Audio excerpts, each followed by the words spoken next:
어차피 세계 공용어가 영어인데 외국어를 저희가 왜 배우나요? 이런 질문이 당연했던 영국에서 지금 믿을 수 없는 현상이 벌어지고 있습니다. 저희가 수백만 파운드를 들여 프랑스어와 스페인어를 밀어붙이는 동안 한국어는 단 한 푼의 지원 없이도 폭발적으로 성장하고 있습니다. 영국 역사상 최초로 학생들이 스스로 외국어를 배우고 싶어하는 이 현상은 찰스 3세 국왕까지 K-팝 그룹인 블랙핑크의 대영 제국 훈장을 수여할 정도로 파급력이 대단합니다. 대영 제국의 자존심은 어디로 갔을까요?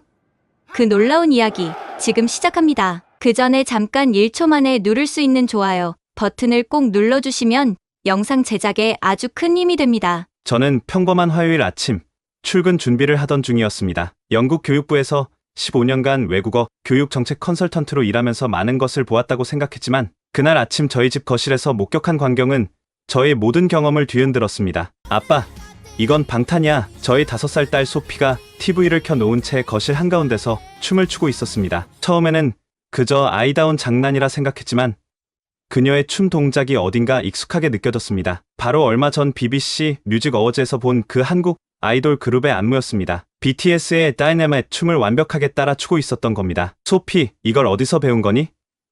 제가 놀라서 물었습니다. 유치원에서요. 다들 방탄춤 춰요. 에이든도, 올리비아도, 선생님도 좋아해요. 아내가 커피를 들고 와서 미소 지었습니다. 요즘 소피 유치원에서 모든 아이들이 그렇대요. 선생님 말로는 쉬는 시간만 되면 아이들이 K-팝 노래를 부르고 춤을 춘대요. 그 순간 깨달았습니다. 이건 우리 가정만의 이야기가 아니라 영국 전역에서 벌어지고 있는 현상일지도 모른다는 것을요. 그리고 이는 영국 교육계의 오랜 통념을 완전히 뒤엎는 일이었습니다. 제 이름은 제임스 윌슨입니다. 옥스포드 대학에서 언어학을 전공하고 지난 15년간 영국 교육부에서 외국어 교육 정책을 담당해 왔습니다. 제 업무는 간단히 말해 영국 학생들이 외국어를 더 많이, 더 효과적으로 배울 수 있도록 정책을 개발하고 자문하는 것입니다. 아마 여러분도 알고 계시겠지만 우리 영국인들은 외국어를 배우는 데 있어서는 굉장히 소극적입니다. 솔직히 말하자면 영국인들은 외국어를 배우는 걸 꺼려합니다. 대영 제국의 후예라는 자부심, 영어가 이미 세계 공용어라는 사실이 우리의 언어적 게으름을 정당화해주거든요. 왜 우리가 외국어를 배워야 하나요? 그들이 영어를 배우면 되는 거 아닌가요? 라는 말, 외국어 교육 관련 회의에서 100번도 넘게 들었습니다. 영국 학생들의 반응은 언제나 같았습니다. 왜 외국어를 배워야 하나요?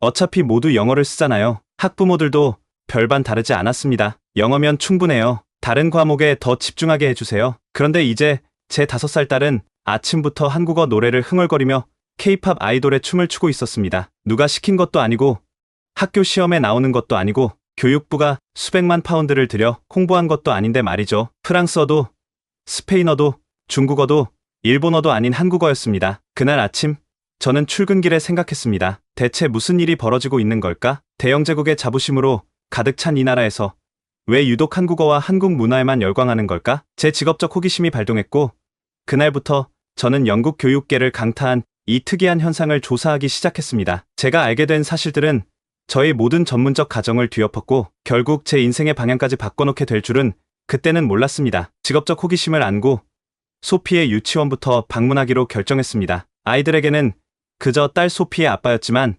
원장 선생님에게는 정체를 밝히고 몇 가지 질문을 던졌습니다. 정말 모든 아이들이 K-팝에 관심이 있나요? 원장 선생님 헬렌은 눈을 크게 뜨며 말했습니다. 관심이 있다고요? 위슨 씨, 그건 열정이라고 불러야 할 겁니다. 34년 전만 해도 아이들은 겨울왕국 노래를 불렀어요. 그런데 지금은 BTS, 블랙핑크, 트와이스, 제가 모르는 이름들까지 줄줄 외웁니다. 아이들은 한글 문자를 그림처럼 따라 그리고 한국 인사말을 주고받아요. 20년간 유치원을 운영했지만 이런 현상은 처음입니다. 더 놀라운 건 다른 학부모들의 반응이었습니다. 유치원 하원 시간에 몇몇 학부모들과 대화를 나눴는데 대부분이 비슷한 경험을 하고 있었습니다. 우리 올리버는 저녁마다 엄마, 오늘은 김치볶음밥 먹고 싶어요 라고 해요. 한 어머니가 말했습니다. 우리 집은 넷플릭스 비밀번호를 바꿔야 했어요. 에밀리가 학교 숙제는 안 하고 한국 드라마만 보니까요. 다른 아버지가 웃으며 말했습니다. 더 깊이 파고들기로 했습니다. 다음날 제 직함을 이용해 브리스톨 지역의 몇몇 중고등학교 방문을 예약했습니다. 교육부 컨설턴트라는 이름으로 외국어 교육 실태를 조사한다고 했지만 사실은 한국어 열풍이 유치원생만의 현상인지 확인하고 싶었습니다. 먼저 방문한 킹스우드 중학교에서는 충격적인 광경을 목격했습니다. 점심시간 프랑스어 교실은 텅 비어 있었고 복도 끝작은 교실에서 신나는 음악 소리가 들려왔습니다. 들어가 보니 한국어 동아리라는 팻말 아래 30여 명의 학생들이 모여 있었습니다. 정규 수업도 아닌데 말이죠. 선생님도 안 계신데 무얼 하고 있니? 제가 물었습니다. 14살로 보이는 소녀가 당당하게 대답했습니다. 저희끼리 한국어를 가르치고 배우고 있어요. 한국문화원에서 받은 교재로요. 선생님은 없지만 유튜브와 앱으로 발음을 확인하고 있어요. 프랑스어나 스페인어는 배우지 않니? 그건 시험에도 나오는데. 그러자 교실 전체가 웃음바다가 되었습니다. 윌슨 씨, 그 소녀가 계속했습니다. 저희는 프랑스어를 5년째 배우고 있지만 bonjour와 merci 말고는 기억나는 게 없어요. 시험을 위해 억지로 외우고 시험이 끝나면 다 잊어버려요. 하지만 한국어는 달라요. 저희가 정말 쓰고 싶은 언어니까요. 브라이튼 고등학교 방문은 더 놀라웠습니다. 2020년부터 방과 후 한국어 수업을 시작한 이 학교의 교장 마이클 톰슨은 저에게 놀라운 통계를 보여주었습니다. 프랑스어 수업 출석률은 75%입니다. 의무 과목인데도 말이죠. 중국어 수업은 작년에 폐강될 뻔했어요. 5명 미만이라. 일본어는 몇 년 전 애니메이션 열풍 때 잠깐 인기 있었지만 지금은 10명 남짓이죠. 하지만 보세요. 한국어 수업은 그가 보여준 리스트에는 128명의 학생 이름이 적혀 있었습니다. 대기자 명단이었습니다. 교실 크기 때문에 한 번에 30명밖에 수용할 수 없어요. 지금 4개 반을 운영 중이고 여전히 더 배우고 싶어하는 학생들이 있습니다. 이건 그저 유행이 아닙니다. 윌슨 씨, 이건 현상입니다. 한국어 수업을 참관하면서 저는 학생들에게 직접 물었습니다. 왜 프랑스어나 스페인어는 시큰둥한데 한국어는 열심히 배우니? 16살 제임스의 대답이 가장 인상적이었습니다. 프랑스어를 배우면 무슨 이점이 있나요? 파리에 여행 가서 메뉴를 읽을 수 있을까요? 하지만 한국어를 배우면 제가 좋아하는 음악, 게임, 드라마를 더 깊이 이해할 수 있어요. 온라인에서 전 세계 친구들과 소통할 수 있고요. 프랑스어는 과거라면 한국어는 현재이자 미래예요. 14살 에밀리는 더 직설적이었습니다. 프랑스어나 스페인어는 학교가 억지로 가르치는 거잖아요. 식민지 시대의 유산 같은 거요. 저희 할머니 세대의 언어예요. 그런데 한국어는 저희가 선택한 거예요. 대영제국 어쩌고는 옛날 이야기고 저희는 새로운 세상에 살고 있어요. 교육부로 돌아온 저는 상사에게 이 현상에 대해 보고했습니다. 그의 반응은 예상대로였습니다. 일시적인 유행일 뿐이야. 윌슨, 우리 시대에도 일본 애니메이션이 유행했었지. 곧 사그라들 거야. 하지만 저는 확신할 수 없었습니다. 제 딸 소피의 열정, 학교에서 만난 학생들의 진지함, 그리고 학교 관계자들의 놀라움이 모두 일시적인 유행이라고 치부하기에는 너무 강렬했습니다. 그래서 저는 개인적인 호기심으로 더 많은 학교를 방문하기로 결심했습니다. 그리고 그렇게 시작된 여정은 제가 생각했던 것보다 훨씬 더 깊고 넓은 현상을 발견하게 해주었습니다. 영국 전역에서 대영제국의 프라이드를 가진 이 나라에서 외국어에 관심 없던 학생들이 한국어만큼은 스스로 배우고 있었던 것입니다. 2021년 초 드디어 교육부가 이 현상에 공식적인 관심을 보이기 시작했습니다. 제가 제출한 보고서와 여러 학교 관계자들의 문의가 쌓이자 교육부 장관이 직접 저를 불렀습니다. 윌슨, 이 한국어 열풍이 정말 당신 말처럼 심각한 현상인가요? 그녀는 의구심 가득한 눈으로 물었습니다. 장관님, 제가 15년간 이 부서에서 근무하며 본 그 어떤 외국어 교육 캠페인보다도 자발적이고 열정적인 움직임입니다. 저희가 수백만 파운드를 들여 프랑스어와 스페인어를 밀어붙이는 동안 한국어는 단 한 푼의 지원 없이도 폭발적으로 성장하고 있습니다. 그날 오후 저는 영국 내 한국어 교육 현상 조사 특별 태스크포스의 책임자로 임명되었습니다. 예산, 인력, 그리고 6개월의 시간이 주어졌습니다. 첫 번째 조치로 저는 옥스포드 대학 동양학부와의 협력을 제안했고 바로 승인되었습니다. 조사는 체계적으로 진행되었습니다. 영국 전역의 학교를 대상으로 한국어 교육 현황을 조사했고 한국어를 배우는 학생들과 그들의 학부모, 교사들을 대상으로 광범위한 인터뷰와 설문조사를 실시했습니다. 그리고 얻은 첫 번째 충격적인 수치는 한국어 교육기관의 성장세였습니다. 이게 맞나요? 교육부 장관이 제가 제출한 보고서를 보며 물었습니다. 2012년에는 단 3곳에 불과했던 한국어 교육기관이 2023년에는 70곳으로 증가했다고요? 네, 맞습니다. 그리고 더 놀라운 사실은 이 성장이 자연적으로 이루어졌다는 점입니다. 정부 지원이나 공식적인 홍보 없이 말이죠. 같은 기간 동안 일본어 교육기관은 42곳에서 23곳으로 감소했고 중국어는 38곳에서 29곳으로 감소했습니다. 우리가 아시아의 세계를 대비해 중국어와 일본어 교육에 수천만 파운드를 투자했음에도 불구하고 이 결과는 충격적이었습니다. 더 체계적인 데이터를 얻기 위해 저희는 20개 학교에서 500명의 학생, 100명의 교사, 300명의 학부모를 대상으로 대규모 설문조사를 실시했습니다. 결과는 충격적이었습니다. 한국어는 재미있어서 배운다 87%, 프랑스어 스페인어는 시험 때문에 배운다 91%, 일본어 중국어는 너무 어렵다 76%, 한국어는 배우기 쉽다 68%. 특히 흥미로웠던 것은 연령대별 반응이었습니다. 57세 아이들은 K-팝 안무와 만화 캐릭터를 통해 한국어에 관심을 가지고 812세는 한글의 논리적 구조와 게임에 빠져들고 1318세는 드라마, 음악, 패션 등 한국 문화 전반으로 관심을 확장해 나갔습니다. 설문조사 중 가장 놀라웠던 응답은 학부모들로부터 나왔습니다. 아이가 집에서 한국어 노래를 부른다는 응답이 76%, 아이가 나에게 한국어를 가르쳐 준다는 응답이 42%였습니다. 전통적으로 언어는 부모가 자녀에게 가르치는 것인데 이제는 역할이 완전히 뒤바뀌고 있었습니다. 전문가들의 의견도 수렴했습니다. 언어학자들은 한글의 과학적이고 논리적인 문자 체계가 학습자들에게 매력적으로 다가온다고 분석했습니다. 문화인류학자들은 한류가 단순한 소비를 넘어 참여와 생산을 통한 새로운 문화 패러다임을 제시한다고 평가했습니다. 옥스포드 대학의 한 교수는 흥미로운 분석을 제시했습니다. 프랑스어와 스페인어는 영국의 식민지 역사와 연결되어 있어요. 젊은 세대들에게는 일종의 역사적 부담으로 다가올 수 있죠. 중국어는 경제적 필요성 때문에 배우라고 강요받는 언어고요. 하지만 한국어는 그런 역사적, 경제적 부담 없이 순수하게 문화적 매력으로 다가옵니다. 젊은 세대들이 자발적으로 선택하는 첫 번째 외국어가 된 거죠. 6개월의 조사 기간이 끝나갈 무렵 저희는 최종 보고서를 작성했습니다. 제목은 단순 명료했습니다. 영국 교육의 새로운 도전 한국어 열풍과 그 의미. 보고서의 핵심 결론은 이것이었습니다. 이 현상은 일시적인 유행이 아니라 영국 교육계의 근본적인 변화를 시사한다. 학생들이 자발적으로 외국어를 배우는 이 전례 없는 현상은 우리의 외국어 교육, 정책과 접근, 방식에 대한 전면적인 재고를 요구한다. 보고서를 제출하던 날, 교육부 장관이 저에게 물었습니다. 윌슨, 당신의 딸 소피는 아직도 한국어에 관심이 있나요? 아니면 벌써 새로운 취미로 옮겨갔나요? 저는 미소를 지으며 답했습니다. 장관님, 소피는 이제 한글로 간단한 문장을 쓸 수 있습니다. 그리고 가족 여행은 디즈니랜드가 아닌 서울로 가기로 결정했습니다. 장관의 표정이 심각해졌습니다. 그렇다면 우리는 정말 이 현상에 대응해야겠군요. 영국의 미래가 걸린 문제일지도 모르니까요. 그리고 그날 이후 영국 교육부는 한국어 교육을 정규 과목으로 도입하기 위한 본격적인 논의를 시작했습니다. 물론 그 과정은 결코 쉽지 않았습니다. 한국어 열풍에 대한 공식 조사 결과가 발표된 후 저는 학생들의 생생한 목소리를 직접 듣고 싶었습니다. 통계와 보고서도 중요하지만 제가 진정으로 이해하고 싶었던 것은 왜 영국의 학생들이 다른 외국어는 거부하면서 한국어에만 열광하는지, 그 근본적인 이유였습니다. 그래서 저는 맨체스터, 리버풀, 에든버러 등 영국 전역의 학교를 방문하여 학생들과 직접 대화하는 시간을 가졌습니다. 특히 흥미로웠던 것은 동일한 학생들에게 서로 다른 언어에 대한 생각을 물어봤을 때의 극명한 반응 차이였습니다. 맨체스터의 한 고등학교에서 진행한 포커스 그룹 인터뷰에서의 대화가 아직도 생생합니다. 프랑스어에 대해 어떻게 생각하니?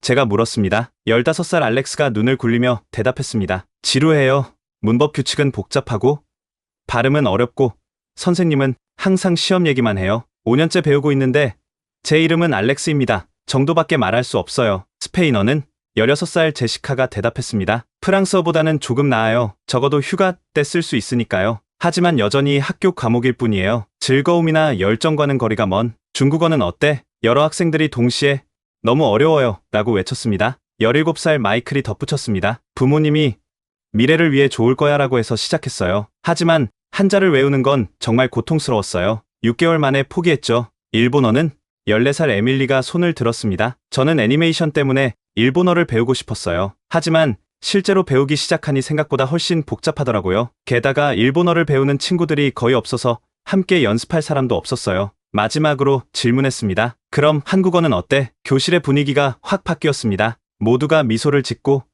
몇몇은 흥분해서 자리에서 일어나기까지 했습니다. 16살 소피아제 딸과 이름이 같아 더 인상적이었습니다가 열정적으로 말했습니다. 한국어는 배우는 과정 자체가 즐거워요. K-팝 가사를 이해하게 되면서 노래가 더 의미 있게 다가오고 드라마를 자막 없이 조금씩 이해할 수 있게 되는 순간의 성취감이란. 15살 제이든이 이어받았습니다. 무엇보다 한글이 정말 논리적이에요. 자음과 모음을 조합하는 방식이 마치 퍼즐 같아서 재미있어요. 처음에는 이상한 기호처럼 보였지만 원리를 이해하고 나니 너무 명쾌했어요. 가장 인상적인 발언은 17살 라이언에게서 나왔습니다. 프랑스어나 스페인어는 학교가 너희 미래를 위해 좋을 거야 라며 억지로 가르치는 거예요. 영국의 과거, 영광을 상기시키는 언어죠. 중국어는 중국이 강대국이니까 배워야 해라는 압박이 있고요. 하지만 한국어는 그냥 우리가 원해서 배우는 거예요. 아무도 강요하지 않았어요. 그게 가장 큰 차이점이에요. 리버풀의 한 중학교에서는 또 다른 흥미로운 현상을 목격했습니다. 점심시간에 교실 한편에서 1213살 학생들이 모여 K-팝 안무를 연습하고 있었습니다. 그중 한 소녀가 스마트폰으로 한국어 단어장 앱을 보며 발음을 가르치고 있었습니다. 얼마나 오래 한국어를 공부했니? 제가 물었습니다. 9개월이요. 소녀가 자신감 있게 대답했습니다. 처음에는 그냥 K-팝 팬이었는데 가사의 의미를 알고 싶어서 독학으로 시작했어요. 이제는 간단한 대화도 할 수 있어요. 선생님이나 교재는 없니? 유튜브와 앱이 있잖아요. 그녀가 마치 당연하다는 듯 대답했습니다. 그리고 전 세계 K-팝 팬들과 언어 교환도 해요. 제가 그들에게 영어를 가르쳐주고 그들은 저에게 한국어를 가르쳐줘요. 에든버러의 한 고등학교에서는 특별한 행사를 목격했습니다. 한글날 기념 받아쓰기 대회였습니다. 교실에는 50여 명의 학생들이 진지한 표정으로 앉아 있었고 한국인 교환 학생 한 명이 천천히 한국어 문장을 읽어주고 있었습니다. 대회가 끝난 후 우승자인 16살 엠마에게 물었습니다. 영어가 모국어인 너에게 한글 받아쓰기가 쉽지는 않았을 텐데 왜 이런 대회에 참가했니? 그녀의 대답은 단순했습니다. 재미있으니까요. 프랑스어 받아쓰기는 숙제라서 싫지만 한글 받아쓰기는 게임처럼 느껴져요. 학생들과의 대화에서 가장 인상적이었던 점은 그들이 한국어를 단순한 학문적 지식이 아닌 정체성과 커뮤니티의 일부로 받아들이고 있다는 것이었습니다. 프랑스어나 스페인어를 배우는 학생들은 자신을 학생으로 인식했지만 한국어를 배우는 학생들은 자신을 K-팝 팬,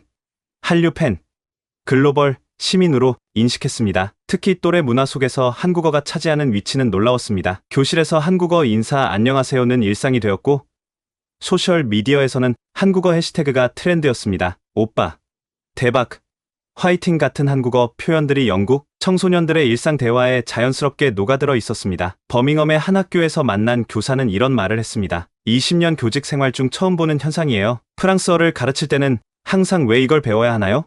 라는 질문에 시달렸는데 한국어 수업에서는 더 빨리 배울 수 없나요? 라는 질문을 받습니다. 학생들의 반응을 종합해보니 한국어 열풍의 핵심은 선택과 즐거움이었습니다. 프랑스어, 스페인어, 중국어, 일본어가 모두 외부에서 주어진 의무나 필요에 의해 배우는 언어였다면 한국어는 학생들이 스스로 선택하고 즐기는 언어였습니다. 대영제국의 역사와 연결된 언어들의 식상함을 느끼는 새로운 세대에게 한국어는 그들만의 새로운 정체성을 형성할 수 있는 신선한 대안이었던 것입니다. 이 깨달음은 우리 교육 정책의 근본적인 재고를 요구하는 것이었습니다. 외국어 교육에서 학생들의 자발적 동기부여가 얼마나 중요한지, 그리고 그것을 어떻게 다른 언어 교육에도 적용할 수 있을지에 대한 깊은 고민이 필요했습니다. 하지만 동시에 제 머릿속에는 다른 생각도 맴돌았습니다. 이런 한국어 열풍이 영국 사회 전반에 어떤 영향을 미치고 있을까? 그것이 제가 다음으로 탐구하고 싶었던 질문이었습니다. 제 연구는 학교를 넘어 영국 사회 전반으로 확장되었습니다. 한국어 열풍이 단순히 교육 현장의 현상이 아니라 문화적으로 더 광범위한 영향을 미치고 있다는 것을 깨달았기 때문입니다. 그리고 그 영향력을 가장 먼저, 가장 직접적으로 경험한 곳은 다름 아닌 제 가정이었습니다. 5살 소피가 K-팝 춤을 추던 그날 이후 우리 집은 서서히 한류화되고 있었습니다. 처음에는 그저 딸아이의 귀여운 취향 정도로 여겼던 것이 어느새 가족 전체의 생활 방식을 바꾸고 있었습니다. 아빠, 오늘은 김치찌개 먹고 싶어요. 소피가 어느 날 아침 선언했습니다. 김치가 뭐니? 제가 물었습니다. 맵고 시큼한 한국 음식이요. 유치원 친구 민진의 집에서 먹었는데 정말 맛있었어요. 그날 저녁 아내와 저는 런던 소호에 있는 한국 식당을 방문했습니다. 놀랍게도 평일 저녁인데도 식당 앞에는 길게 줄이 서 있었고 대기자의 90%는 영국인이었습니다. 30분을 기다린 끝에 자리에 앉아 김치찌개를 주문했고 그것이 우리 가족의 첫 번째 한식 경험이었습니다. 그 후로 주말마다 우리는 한국 음식점을 탐방하기 시작했습니다. 더 놀라운 것은 아내가 유튜브로 한국 요리법을 배워 직접 만들기 시작했다는 것입니다. 불과 몇 달 전만 해도 퀴진, 프랑스 요리에 심취해 있던 그녀가 이제는 고추장과 김치를 활용한 요리에 열중하고 있었습니다. 가족의 TV 시청 습관도 바뀌었습니다. 넷플릭스에서 오징어 게임이 히트한 이후 우리 가족은 주말마다 한국 드라마를 함께 보는 시간을 가졌습니다. 처음에는 자막에 의존했지만 점차 간단한 한국어 표현들을 알아듣기 시작했습니다. 심지어 아내는 한국 스킨케어 루틴을 따라하기 시작했고 제 욕실 선반에는 어느새 한국 화장품들이 자리 잡고 있었습니다. 여보, 우리가 왜 이렇게 갑자기 한국 문화에 빠져들고 있는 거죠? 어느 날 밤 아내가 물었습니다. 소피 때문이겠지. 제가 대답했습니다. 아이가 좋아하니까 우리도 관심을 갖게 된 거야. 아니에요.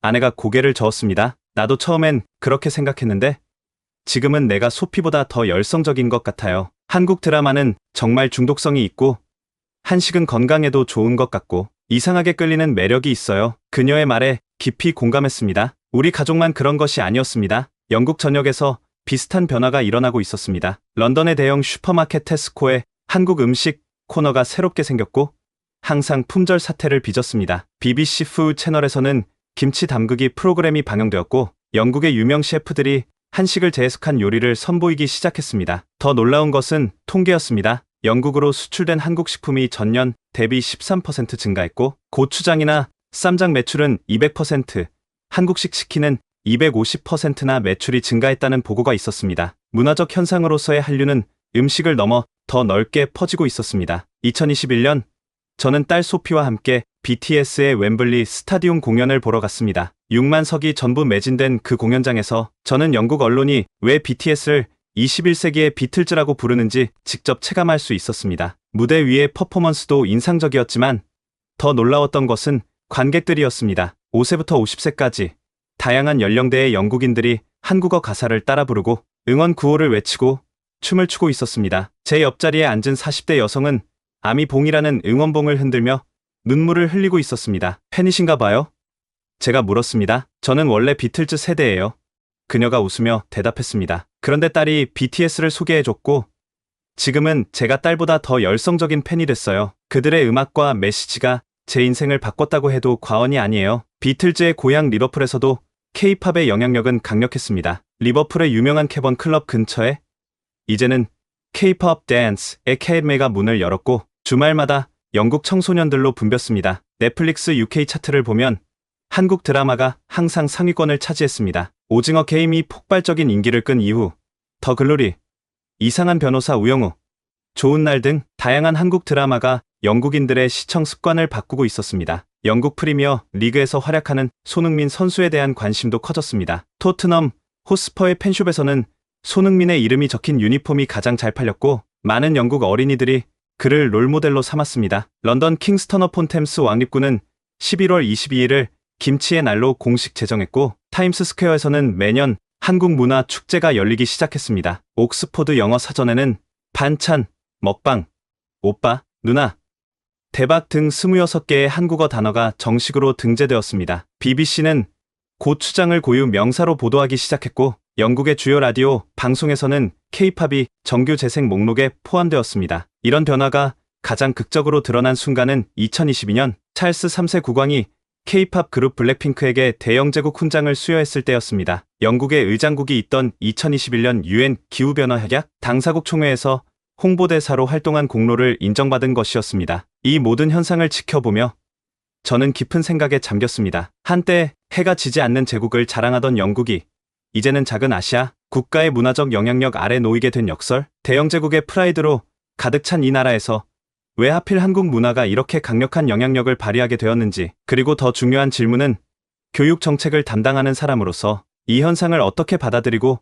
활용해야 하는가였습니다. 학생들의 자발적인 한국어 학습 열정을 어떻게 교육 시스템 내로 수용할 수 있을지, 이것이 제가 다음으로 고민해야 할 과제였습니다. 2022년 초 교육부는 한국어 열풍에 대한 제 최종 보고서를 바탕으로 정책적 논의를 시작했습니다. 그리고 저는 한국어 교육 정책 개발 태스크포스의 책임자로 임명되었습니다. 드디어 저의 관찰과 연구가 실질적인 정책으로 이어질 기회를 얻은 것입니다. 하지만 문제는 생각보다 훨씬 복잡했습니다. 학생들의 자발적 한국어 학습 열정을 공식 교육 과정에 통합하는 것은 단순히 새로운 과목을 추가하는 차원을 넘어선 과제였습니다. 첫 번째 회의에서부터 난관에 부딪혔습니다. 교육부 내 전통파 인사들은 강하게 반발했습니다. 윌슨, 우리는 수백 년 동안 프랑스어와 스페인어, 라틴어를 가르쳐왔소. 일시적인 K-팝 열풍 때문에 그 전통을 포기할 수는 없습니다. 교육과정 책임자인 해리스 박사가 단호하게 말했습니다. 50년 전에도 비틀즈 열풍이 있었고 20년 전에는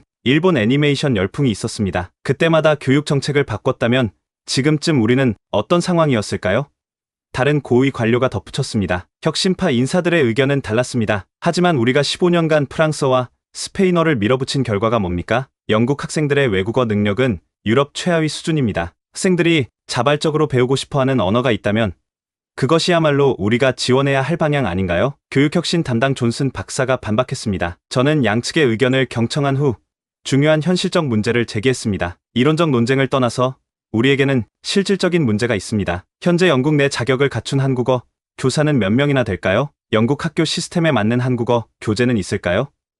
한국어를 평가할 시험 체계는요? 이 모든 인프라가 없는 상태에서 한국어를 정규 과목으로 도입하는 것은 불가능합니다. 그 말에 회의실은 침묵에 빠졌습니다. 열정과 이상만으로는 현실적 문제를 해결할 수 없다는 것을 모두가 깨달은 순간이었습니다. 교육부 장관이 입을 열었습니다. 윌슨의 말이 맞습니다. 우리의 첫 번째 과제는 한국어 교육 인프라를 구축하는 것입니다. 교사 양성, 교재 개발, 평가, 체계 수립, 이 모든 것을 동시에 진행해야 합니다. 그렇게 우리의 실질적인 작업이 시작되었습니다. 우선 교사 수급 문제를 해결하기 위해 저는 한국 정부 및 문화원과의 협력을 제안했습니다. 한국어 원어민 교사를 초빙하는 한편 영국인 교사들을 위한 한국어 교원 양성 과정을 개설하는 계획이었습니다. 센트럴 랭카셔 대학에서는 2022년부터 한국어 교원 양성 과정을 시범적으로 운영하기 시작했고 옥스포드 대학도 한국학과와 교육학과의 협력으로 한국어 교원 양성 프로그램을 준비하고 있었습니다. 교재 개발도 중요한 과제였습니다. 기존의 한국어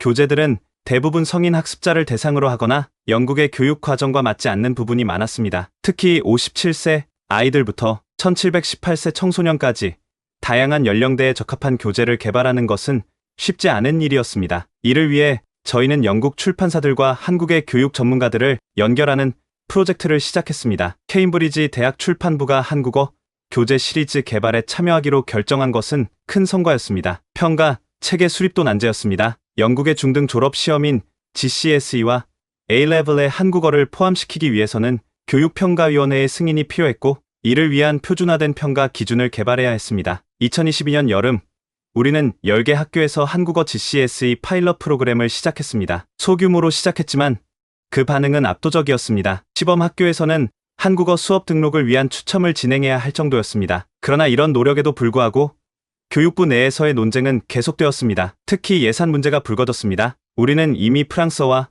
스페인어 교육에 수백만 파운드를 투자하고 있습니다. 한국어까지 추가할 여력이 있을까요? 재정 담당자가 우려를 표했습니다. 중국어 교육에 투자한 예산의 일부를 한국어로 전환하는 것은 어떨까요? 학생들의 관심도를 볼 때 그것이 더 효율적인 자원 배분일 수 있습니다. 제가 제안했습니다. 그 말에 중국어 교육 담당자가 격렬하게 반발했습니다. 중국은 영국의 중요한 경제 파트너입니다. 미래를 내다보는 정책이라면 중국어 교육을 줄이는 게 아니라 더 강화해야 합니다. 이런 논쟁 속에서 저는 종종 소피의 모습을 떠올렸습니다. 이제 6살이 된 딸은 유치원에서 배운 한국어로 간단한 인사와 자기소개를 할 수 있게 되었고 K-팝 노래 가사의 일부를 이해할 수 있게 되었습니다. 그 누구도 그녀에게 한국어를 배우라고 강요하지 않았습니다. 그저 그녀가 좋아하는 노래, 좋아하는 문화를 더 깊이 이해하고 싶다는 순수한 열정에서 시작된 학습이었습니다. 아이들의 자발적 학습 의지, 그것이야말로 우리가 잊고 있던 교육의 본질이 아닐까? 이런 생각이 들었습니다. 2023년 초 마침내 교육부는 한국어를 2025년부터 GCSE 선택 과목으로 도입하기로 결정했습니다. 점진적 접근 방식을 택해 우선 50개 학교에서 시범 운영한 후 전국으로 확대하는 계획이었습니다. 그 결정이 발표된 날 저는 진정한 성취감을 느꼈습니다. 그러나 동시에 우리가 해결해야 할 과제가 여전히 산더미 같다는 것도 알고 있었습니다. 교사 양성, 교재 개발, 평가 체계 확립, 이 모든 것을 2년 안에 완성해야 했습니다. 하지만 그 어려움 속에서도 저는 확신을 가지고 있었습니다. 영국 교육의 미래에 한국어가 중요한 위치를 차지하게 될 것이라는 확신, 그리고 이 변화가 단순히 하나의 언어를 추가하는 것이 아니라 우리의 교육 철학과 접근 방식 자체를 변화시키는 계기가 될 것이라는 확신, 그것은 우리가 중요하다고 생각하는 것이 아니라 학생들이 배우고 싶어하는 것에 귀를 기울이는 교육으로의 전환이었습니다. 대영제국의 오래된 유산에서 벗어나 진정한 글로벌 시민을 양성하는 교육으로의 진화였습니다. 정책 입안자로서의 공식적인 활동과 별개로 한국어 열풍은 제 개인적인 삶에도 깊은 변화를 가져왔습니다. 특히 아버지로서, 그리고 한 명의 영국인으로서 제 시각과 가치관이 크게 바뀌었습니다. 처음에 소피가 BTS 춤을 추던 그날, 저는 그저 아이다운 일시적 취향이라고 생각했습니다. 영국 교육에 깊이 뿌리내린 사람으로서 저 역시 영어가 세계 언어인데 굳이 다른 언어를 배울 필요가 있을까?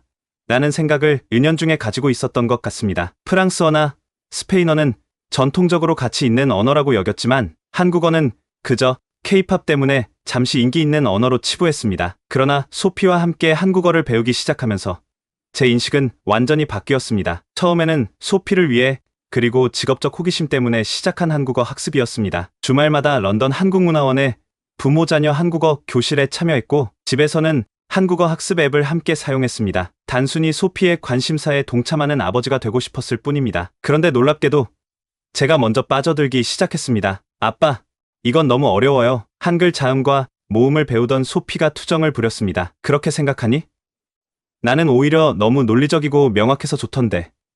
제가 대답했습니다. 봐, 고, 노, 덜은 모두 발음할 때 혀의 위치를 본뜬 모양이야. 그리고 모음은 하늘, 땅, 사람을 상징하는 철학에 기반하고 있어. 이건 단순한 문자가 아니라 과학이자 예술이야. 소피는 여전히 헷갈려 했지만 저는 한글의 체계적인 구조에 매료되었습니다. 언어학을 전공한 사람으로서 한글의 창제 원리와 과학적 접근 방식은 정말 감탄할 만했습니다. 알파벳이 수천 년에 걸친 자연스러운 진화의 결과라면 한글은 15세기에 세종대왕이 주도한 혁신적인 디자인이었습니다. 이런 이야기를 소피에게 들려주면서 저 자신도 더 깊이 이해하고 감상하게 되었습니다. 한국 문화에 대한 이해도 깊어졌습니다. 처음에는 K-팝과 한국 드라마를 단순한 엔터테인먼트로만 보았지만 점차 그 속에 담긴 문화적 가치와 메시지에 주목하게 되었습니다. BTS의 노래 가사에 담긴 사회적 메시지, 한국 드라마에 녹아있는 유교적 가치관과 현대적 갈등, 한식에 반영된 자연과의 조화, 철학, 이 모든 것이 저에게 새로운 세계관을 열어주었습니다. 특히 인상적이었던 것은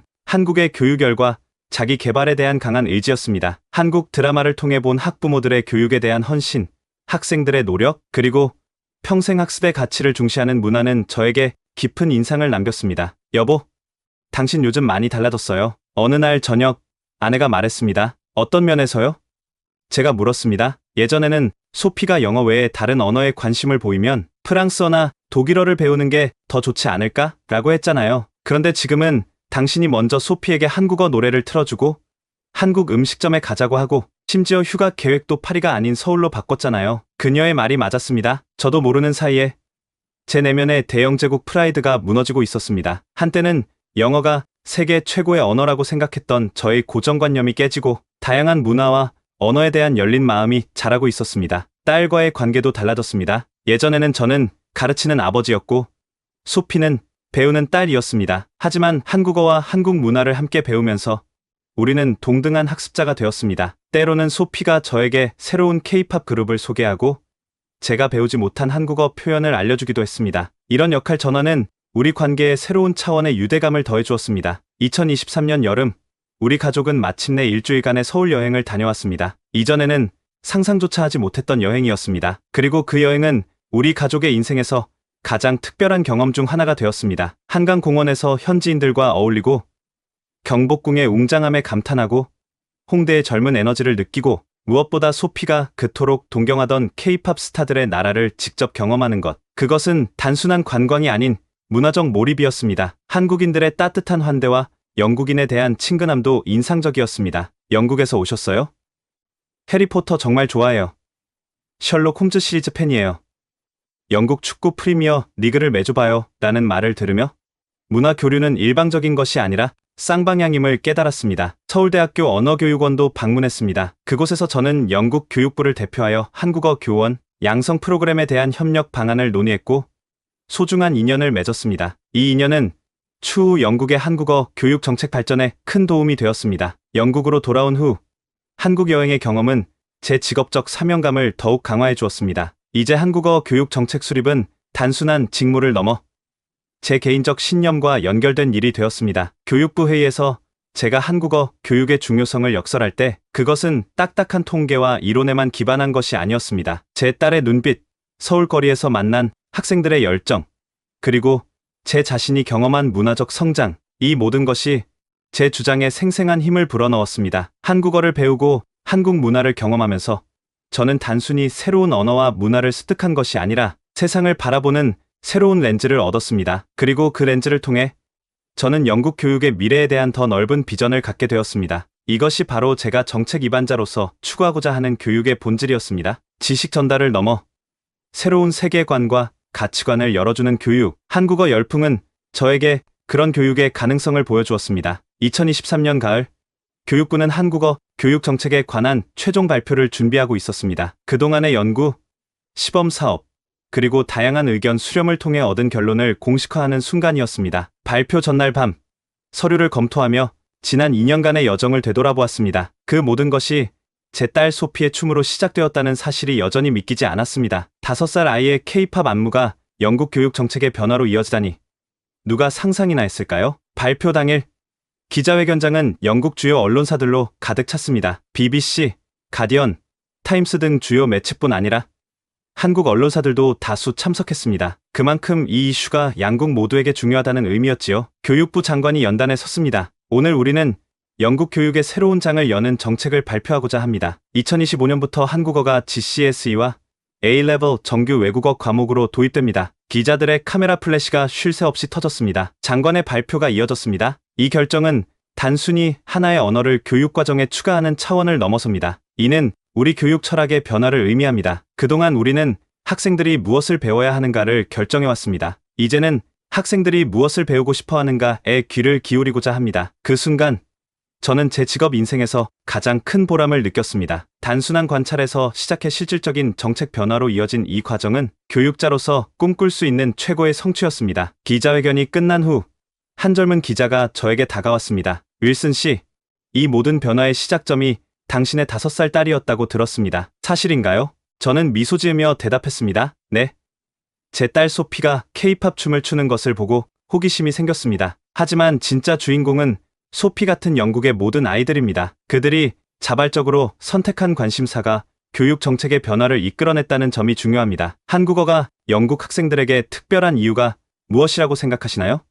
기자가 다시 물었습니다. 잠시 생각한 후 답했습니다. 소피 세대에게 프랑스어와 스페인어는 할머니 세대의 언어입니다. 대영제국의 유산, 식민지 시대의 흔적과 연결된 언어죠. 하지만 한국어는 다릅니다. 그들이 자유롭게 선택한 미래를 향한 언어입니다. 영국과 한국의 관계가 앞으로 어떻게 발전할 것이라고 보시나요? 지금 소피 세대의 아이들이 자라서 성인이 되면 영국과 한국의 관계는 지금과는 비교할 수 없을 정도로 깊어질 것입니다. 문화적, 경제적, 외교적으로 말이죠. 언어는 단순한 의사소통 도구가 아니라 세계관과 가치관을 공유하는 창입니다. 소피 세대는 이미 한국의 세계관에 눈을 뜨고 있습니다. 그날 저녁 집으로 돌아와 소피에게 좋은 소식을 전했습니다. 소피, 아빠가 오늘 중요한 발표를 했어. 2년 후면 내가 초등학교를 졸업할 때쯤 중학교에서 한국어를 정규 과목으로 배울 수 있게 될 거야. 소피는 신이 나서 뛰어올랐습니다. 정말요?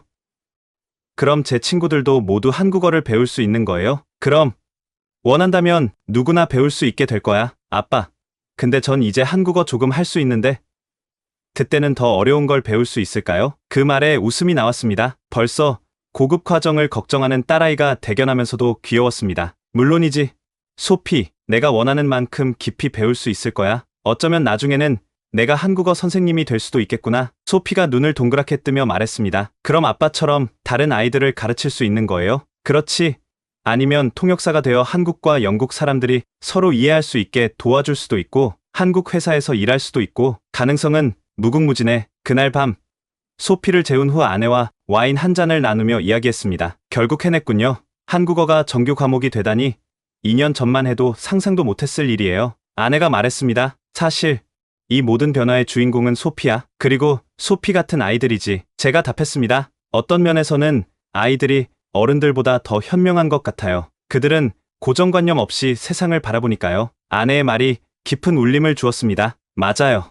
우리는 항상 영어가 세계어라는 자부심에 갇혀 있었어. 다른 나라 사람들이 우리 언어를 배우는 것은 당연하게 여기면서 우리가 다른 언어를 배우는 것은 불필요하다고 생각했지. 하지만 소피 세대는 달라요. 그들에게 세계는 진정한 의미에서 글로벌 빌리지예요. 당신도 많이 변했어요. 아내가 미소 지으며 말했습니다. 전에는 프랑스어와 독일어만이 가치 있는 언어라고 생각했잖아요. 그런데 지금은 한국어, 교육의 선봉장이 되었네요. 그 말에 저도 웃었습니다. 사람은 변하는 법이지요. 특히 자신의 편견을 깨닫게 되면요. 창밖을 바라보며 생각에 잠겼습니다. 영국은 오랫동안 섬나라 정신의 랜드 멘탈리티에 갇혀 있었습니다. 대영제국의 영광스러운 과거에 집착하며 변화하는 세계에 적응하지 못했던 거죠. 하지만 이제 새로운 세대가 그 벽을 허물고 있었습니다. 그들은 K-팝, 한국 드라마, 한식을 통해 다른 문화를 열린 마음으로 받아들이고 적극적으로 배우려 하고 있었습니다. 아마도 이것이 진정한 의미의 글로벌 시민 교육이 아닐까요? 교실에서